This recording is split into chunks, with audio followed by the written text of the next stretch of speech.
Greetings and salutations. It is I, Mr. Nothing, the museum curator of the weird and the strange and the host who might be a ghost. Welcome back to Around the Weird, a booktube channel where I talk about all the unusual literature, all the strange and out of the ordinary literature that I have found in my travels. So we've reached the conclusion, the end point of my Lord of the Rings read-along series. It was fun to read through the series. Overall, I'd have to say, absolutely, I enjoyed reading it. It's one of the best fantasy series that I think is out there. Haven't read much fantasy though to begin with, so that might not be saying much. But I do think it's earned its place in the literary world, where you have so many people praising it and talking about the entire lore and mythology, and I think that's well earned because there's a lot of great stuff about it, a lot of stuff to love about the lore, the mythology, the universe that Lord of the Rings takes place in, and so I do think that it was absolutely worth reading for that point alone, just being able to get an understanding of what the Lord of the Rings series is with all 6 books, as it is a sextilogy. At the start of this video, of this series, I said that I had never read the Lord of the Rings series before, that I had intended to do it in high school, but I never got around to it because it just seemed so dense and heavy and loaded with mythology and universe building, and I wasn't wrong about that. It was pretty dense. Fellowship alone just takes a while to get started, just because Tolkien is building a universe, and that's not something that takes 5 minutes and then you're done with it. No, you got to spend a significant portion of book 1 and book 2 talking about this world that you're creating, and then you can set a story in it. With that said, I probably wouldn't have enjoyed book 1 and 2 in high school. High school Mr. Nothing would have been wow, this is just setting things up and it's not very exciting, and I probably would have skipped out on it. But I think a part of me might have also had waited, because once you get to Khazad-dûm, that chapter, the Mines of Moria, the book picks up, and it has its lulls over the course of the other 4 books, but it's still worth reading. It's still it doesn't disappoint in any sense of the word. So I do think that if I just waited that moment, absolutely worth it. And I would have been a big fan, and probably a different person. I might not have been so attached to the Harry Potter series if I knew that something like Lord of the Rings existed, or who knows, maybe I'd still be attached to it and just appreciate it in a different way. So yeah, that's I absolutely think I missed out on a lot. Before I go into my big old analysis, let's talk about the series as a whole. Let's just go over a summary in case you forgot about what goes on.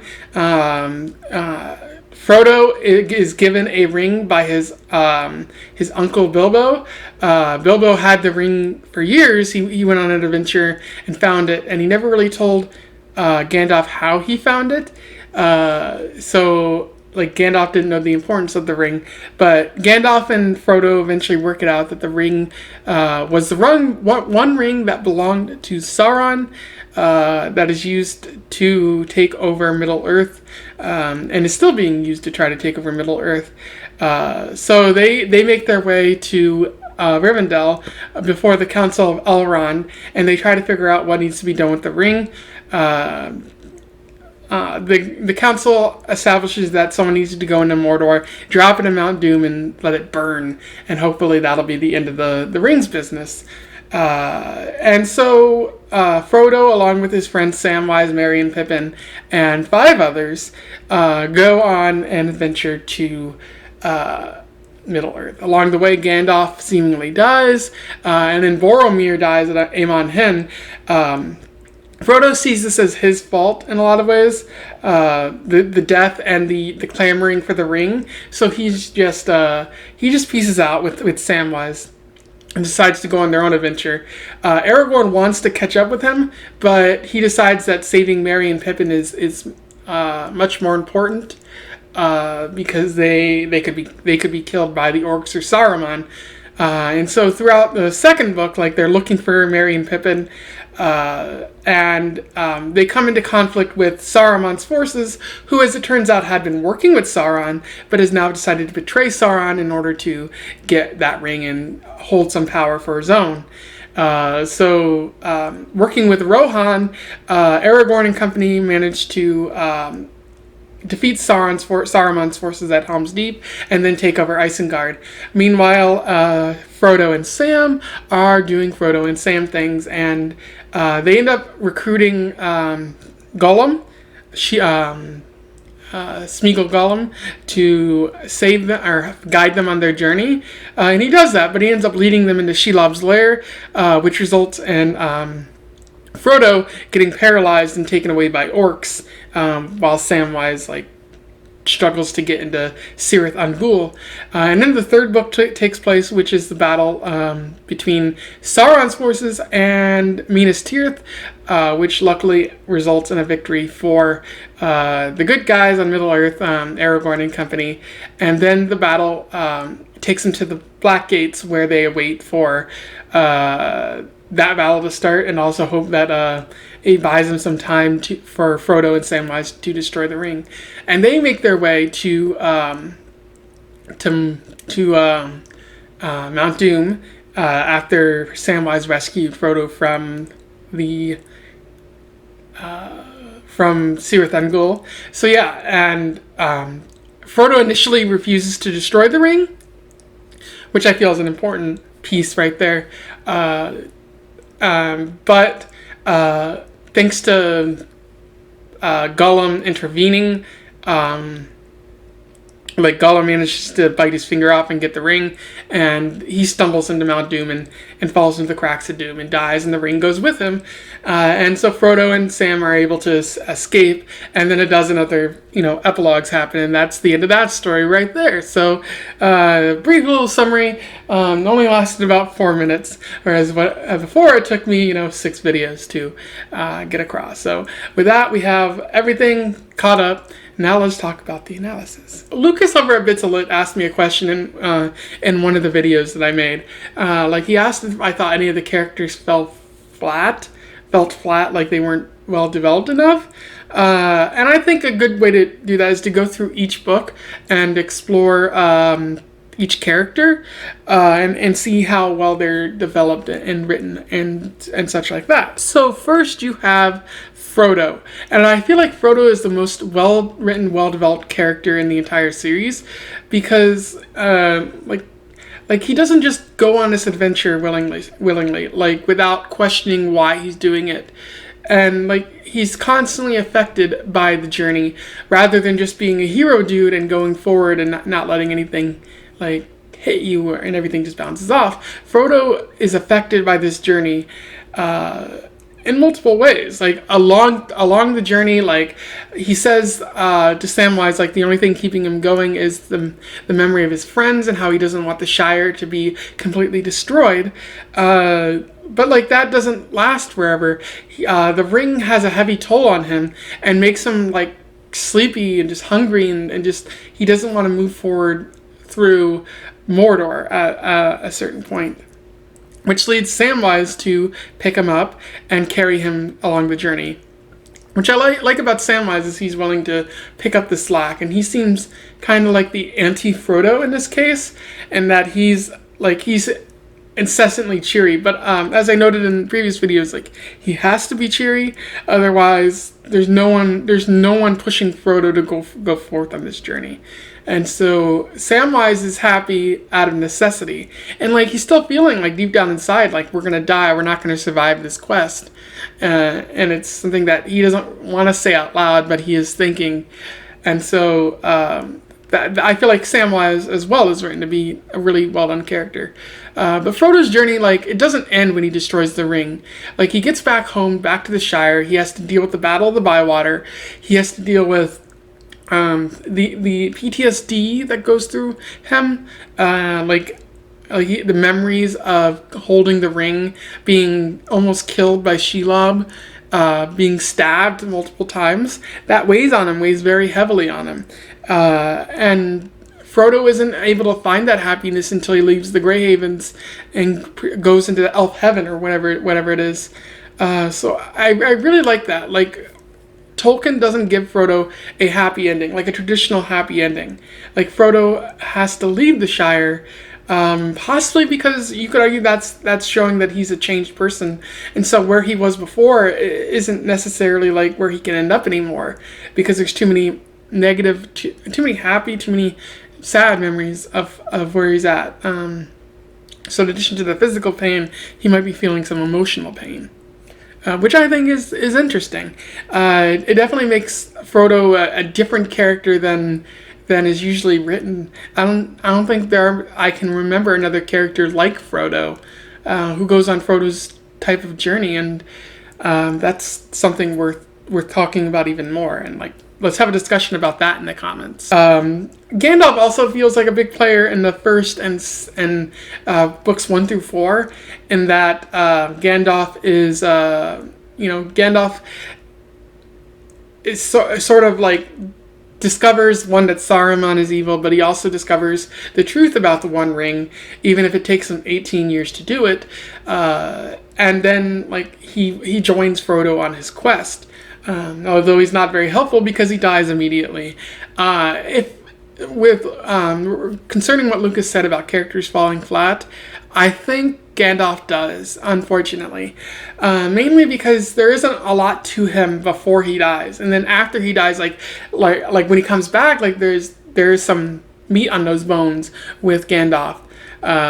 Particularly when the mouth of Sauron shows like the relics from Frodo and Samwise, he gets really angry and is like, "Shut your mouth, or I'll beat you up." Mouth of Sauron. So you can tell he cares about Frodo and Samwise. But one thing that doesn't stick well with me is like how Gandalf dies in the second book, and then just comes back in the third. I never understood that, and I'll refer to the movie a bunch, because I was watching the movie a couple days ago after I just finished a series, and Peter Jackson doesn't have a good reason for why Frodo or Gandalf comes back anyways. Like, it's just like, I felt myself passing through the ether, and then I came back to life. Because I had unfinished business. And it's like, what does that mean, unfinished business? Who's sending you back? It's not explained clear enough, and it just feels like at times, like Gandalf, like if you read into it, like it seems like Gandalf died because Frodo wasn't going to be able to go off on his own with Samwise if Gandalf was still alive.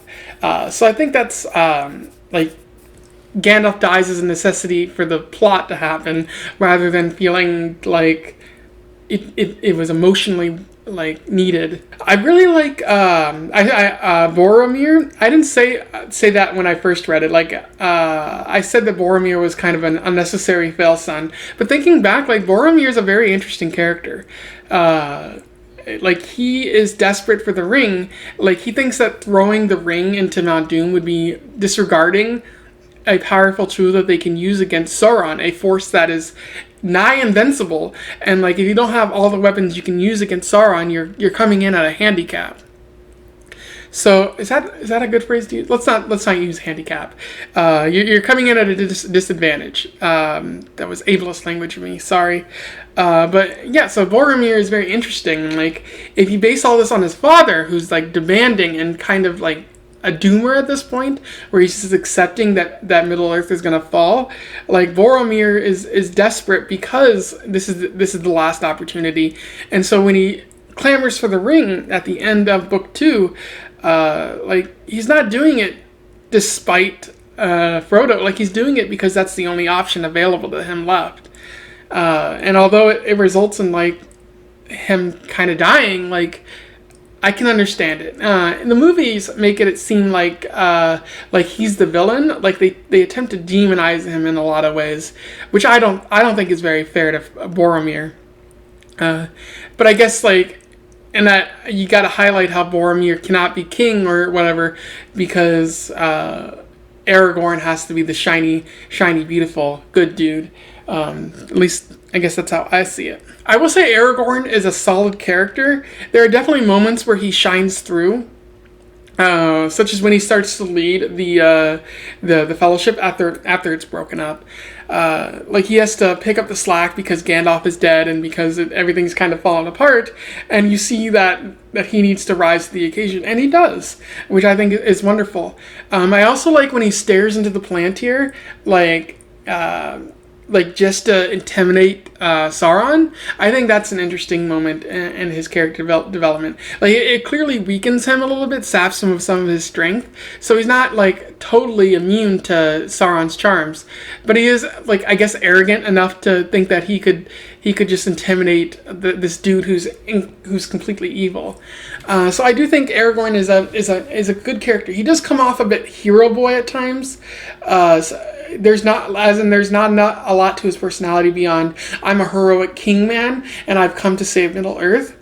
And that, in a lot of ways, it feels like Tolkien is subverting and like leaning on the heroic tropes of old in the literature, where like with Aragorn you have like hero boy who's like who can't be killed and can't be bothered and like doesn't give in to evil because Aragorn doesn't want the ring. But he's also subverting it with Frodo because, like, Frodo is a hero, but he's not the traditional one where, like, he can withstand evil. Like, evil's clearly taking its toll on Frodo, and at the very end, like, he almost refuses to give up the ring.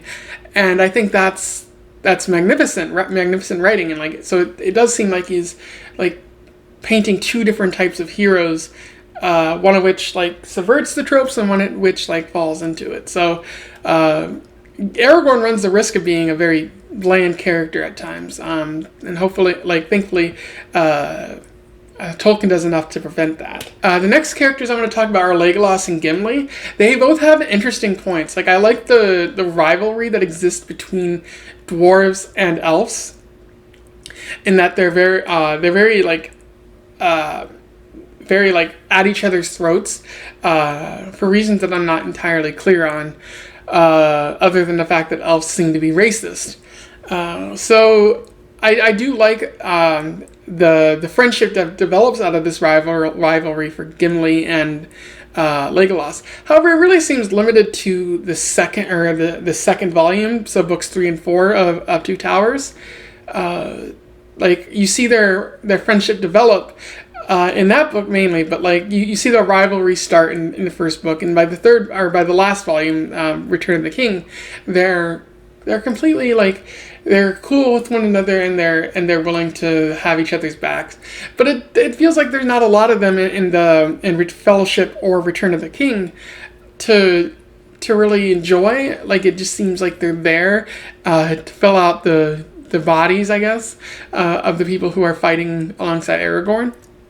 So, I feel like Tolkien could have done a better job there with them. Merry and Pippin are both interesting characters from when you meet them in Fellowship of the Ring, and then as you get to learn about them more in Two Towers and the Return of the King, specifically the War of the Ring. I like how you learn about how Merry and Pippin are kind of jokesters, but they become more serious as time goes on. With Merry helping Eowyn like take down the Witch King of Ingmar, and Pippin making sure that everything goes smoothly in Minas Tirith while working alongside Gandalf. So I do enjoy that, and they become more badass characters, especially with the Battle of the Bywater. So it's not like that battle isn't a complete waste of time. But it is somewhat of a waste of time, but it does allow for more development of Merry and Pippin. I will say Saruman is a neat villain. He's particularly the villain of Book 2, and then you don't see him again until the end of the epilogues. I like Saruman's story, how he was working alongside Gandalf until they a difference of opinion, like Saruman wanted to enslave all of Middle Earth. And I really like how he's kind of like doing his best to con Sauron. Like, he's like, oh, I'll help you, Sauron, I'll help you. And then he decides, no, but I'm just going to take all of Middle Earth for myself. And he would have been successful if it wasn't for those darn kids and their talking dog. But it is interesting. Like, at the very end of the Treason of Isengard, Book 3, Saruman is just sitting in his tower, stewing over the fact that he lost to the Ents and the Hobbits. And so he's like, I'm not coming out of my tower until the war's over, because like Sauron's gonna kill me, and like I don't want to deal with that. So I do like Saruman. He's an interesting character. I will say his ending, where he dies in the Battle of the Bywater at the hand of Grima Wormtongue, is not that great. Like, honestly, I thought it would be better if he just let Saruman go and he can live out his days in exile or whatnot. But to just kill him kind of unceremoniously kind of feels weird. And he goes out like a punk, in my opinion. So I feel like that could have been written better. It's largely the reason I don't like the Battle of the Bywater, because it feels kind of pointless and doesn't really benefit any of the characters in the long run. Okay, let's talk about some more characters. There's Denethor, who is Boromir and Faramir's father. In the books, he looks into the Palantir and sees all the negativity that Sauron shows him, and he comes to grow against the city that he's in, and he grows against Aragorn, who he sees as a threat to his throne. He reacts by distancing himself from Faramir after Boromir dies, but also just deciding to end the war as quickly as possible for himself by setting himself on fire and leaving everyone else to die. And it's easy to see him as a villain, but like it's or not a villain, but like a hindrance. But I think it's more that like he's just a tragic character, and like it's sad that he's going through all of this and being manipulated by Sauron in order to help Minas Tirith fall even faster than it already is. So I think like Denethor is an interesting character. It's just sad that at times he feels like the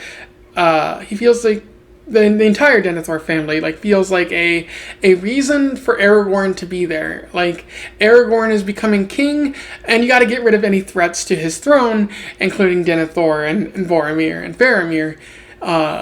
So it feels like those characters only exist just so Aragorn can be king. And isn't it convenient that Denethor dies and Aragorn becomes king? It feels weird, and like I think if the story wasn't written as interestingly as it is with Denethor's entire saga, it could be very easy to just grab onto that and say this is bad. But Tolkien gives you a little juice to get you on your way, which I think is fine. And then finally, there's Sauron, the big bad at the center of it all. Sauron is an interesting character, but he doesn't really show up at all throughout this book. Like, Tolkien tells you that Sauron is a terrible person who has tried to enslave Middle-earth before and plans to do it with the ring, and yet you never see him throughout the entire thing. Like, you see people working through him, like the orcs, Saruman to some extent, the ring, the Southtons, the Easterlings, like all these people are working with Sauron to ensure that that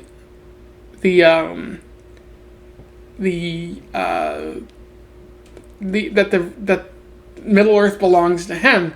But you don't really see like Sauron, and it feels very biblical at times. Like, you're supposed to be afraid of this person that you know nothing about, like Satan, for example. And it does work at times, but other times I kind of want to see Sauron. I want him to show up and say, "I will kill you, hobbits," and then that would make me feel happier, knowing that there's like him, and he's not. It's not that the orcs aren't doing a Weekend at Bernie's bit where they're like, Sauron will claim Middle Earth, and then when they win the fight, like the orcs just take charge. and that's their thing now. Lastly, I want to talk about the ring a little bit. Something else after this, but like I do want to talk about the ring, and specifically, what does it represent? Because you have so many people clamoring for the ring. You got Boromir wants it, Denethor to some extent, Faramir to some extent. Frodo eventually grows to desire it. Gollum absolutely wants it. Samwise, maybe a little bit.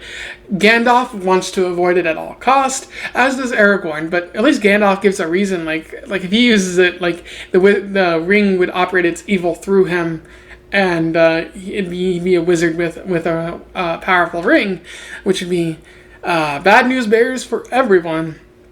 So, like, all these people want it, but what does it represent? You could argue that it's power. Like, the ring is power in and of itself. Boromir sees it as a power to take on Sauron, and that's why he's going after it. Gandalf also the ring is additional power, a negative corrupting influence of power, and it would perform evil deeds through Gandalf once it took control. So you can kind of see that argument there, but it doesn't really work when you get to like Frodo and Samwise and Gollum. Like what power does Gollum want? Like the ring has corrupted him, and even when he was like younger, he clearly wasn't using the ring to manipulate others and win. Like the people of his town, once they found out that he killed his friend, like they booted him out, and he didn't do anything about it. So the ring might not represent power as much as we think it does. Other thing that I wrote down was that maybe the ring represented desire. Like it would give you whatever you desire. So not just power, but like friendship, love, adoration, cookies, milk, anything like that. And that would be a better explanation for these characters who resist the ring or succumb to the ring. But that does raise a question. What does Frodo desire that the ring is showing him? Is it showing him life back in the Shire? Like, is it like if you keep this ring on, I will give you everything that you desire from the Shire or something like that? It's less strong of an analogy when you compare it to the Hobbits, but maybe Smeagol Gollum just desired the ring because it was shiny. But it is clear that Saruman, like, he wanted the ring because it would allow him to fulfill his desire of being stronger than Sauron. So Saruman would get that desire to go through, and Gandalf said that he would operate the ring through a desire to do good. So initially, before he probably enslaved all of Middle Earth with his Gandalfness, or just died an unceremonious death because he's a useless character at times. But that's beside the point. So maybe there is some desire there. And again, Bombadil would resist this because he has no desires other than living in his forest. But so like, what's that just raises another question about Tom Bombadil. Like, what is this ring giving to people that it isn't going to be able to give to Bombadil? And why doesn't he have any of that going on for him? That's a important question, I guess, that Tolkien never answers. And I know that like it's a joke in the fandom to be like, you either love Tom Bombadil or you hate him and despise him. I think I'm somewhere in the middle. Like, Tom Bombadil's chapters are very like fanciful and like very like poetic and like dreamlike, and it's fine, but like it doesn't make any sense why Bombadil would resist the ring and like nobody else resist it. And it's if it's because he's a god, that's fine, but like if he's not a god, then why did Tolkien create this character like 15 minutes after telling us that the ring was corrupting? Like, why did he introduce this character who like doesn't seem to be under the influence of all? of it at all, and I don't understand why. And it really hinders the story, but not enough. Like, it's been totally omitted from the movies, and that's fine. Like, Tom Bombadil can exist in the dreams of all the believers, I guess. Maybe also the ring represents pure evil. Like, it's uncut Sauron, essentially. Like, Sauron put part of his soul in this ring, like a Horcrux of all things. Like, so when you put on the ring, you're made to feel exactly like Sauron. You're made to feel like this godlike person who existed before time. And you have... you have all these positive feelings and great feelings, but after time, all you're left with is what Sauron essentially is, and that's hate. It's greed. It's evil. It's sadness. You're left with nothing but that, and that's why Gollum turns into Gollum, like that hideous goblin beast, and that's why Frodo doesn't want to move on anymore, because he's such a cheery guy, and for him to move into that state where you feel nothing, like you feel the hate of Sauron for months on end is negative influence, and like that's a better explanation for what the ring is, I think, than power or desire. It's just Sauron. Like, that's all it is. Sauron is in the ring. You're feeling exactly like him, and when all the good feelings are gone, all you're left with is the hate. And the hate, like as much as like you want to be gone of the hate, like there's still that residual good feeling that causes Gollum to kill, that causes Frodo to not want to give up the ring so fast. Can you imagine feeling like that and then having it all taken away from you? That would be quite extreme. And so I think that's a good explanation.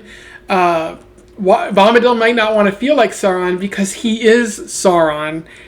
He is the better version of Sauron, who doesn't seek to be evil or seek out things that he doesn't need, like the Rings of Power or land or anything like that. He has exactly what he needs, and so he doesn't need the ring.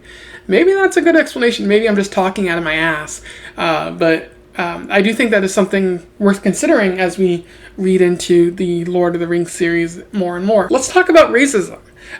Because I've noted, or as I've done my research, like I've read that a lot of people consider the Lord of the Rings series to be somewhat racist. And, I watched the movies. Like, I don't recall seeing any people of color, any black people, any Latino people, any Asian people, some aesthetics of Asian culture, but nothing beyond that. And so I can understand how some people would be like, oh, this is racist. And it kind of is. I can't argue against Lord of the Rings not being racist, especially because to argue against that is to deny what fantasy is sometimes, and fantasy can be kind of white supremacist or something like that, especially when you consider the elves and like how the elves are like discriminatory against any other race that isn't elvish, and you wonder, like, is this a metaphor for white people? Like, are you trying to say this is bad, this is good? And a lot of the times Tolkien is trying to say that the elves are good and maybe justified in their racism, and that seems like a bad message to be sending out into the world. A lot of people point to the orcs and say, well, like, oh, the orcs are pure evil, and that represents how, like, some people think that orcs are an evil race, and there can be evil races in the world, and that has led to, like, Dungeons and Dragons, those people coming out and being like, oh, we're changing things, and there's no such thing as an evil race anymore. Races are not inherently evil or good, and I think that's a good change. But I do think that with the orcs, it's kind of implied a lot and outright said for many times that the orcs are only evil because Sauron and Saruman are manipulating them to be evil. Like, the Uruk-hai are bred to be evil. Like, they had no choice in the matter. Like, so I consider that like not as racist, but more like maybe talking about the idea that these people are only bad because they're being painted as bad and they're being made to operate in an evil kind of way. Like, I'm sure, like, given enough time, like, you could, like, Frodo and them could work with the orcs, and the orcs would be like, super cool, we're happy to just be alive and chilling out and being given opportunities to make a better life for us in the world. So I do kind of see where the racism argument exists, but I also think it's possible to argue against it in a small way. Fantasy in general needs to be better, and I really hope that, like, reading the book Dominion, which you can find in my review, like, there's a move towards making fantasy diverse and inclusive for everyone, especially writing African fantasy of all things. So I think addressing the racism and the prejudices that might exist in Tolkien's literature is good, because it'll help make any genre better, rather than pretending like they weren't there and didn't exist in the first place. And this has been one long video of me blabbering on about Lord of the Rings. Based on what it looks like, it's going to be 40 minutes long, and that does not sound fun at all, but hey, this was the big analysis video. And I did have some thoughts that I wanted to share and really clarify what I meant with what I said when I was doing the other 6 videos. So if you have something to say about this analysis, you simply want to tell me why I'm wrong about Lord of the Rings, feel free to do so in the comments below. I would love to hear from you. Otherwise, feel free to like, share, and subscribe so that we can have more conversations about Lord of the Rings, so we can maybe read some more books in the future, possibly The Hobbit, which I do intend to do down the road. In the meantime, I wish you the best of luck in your weird travels. Farewell.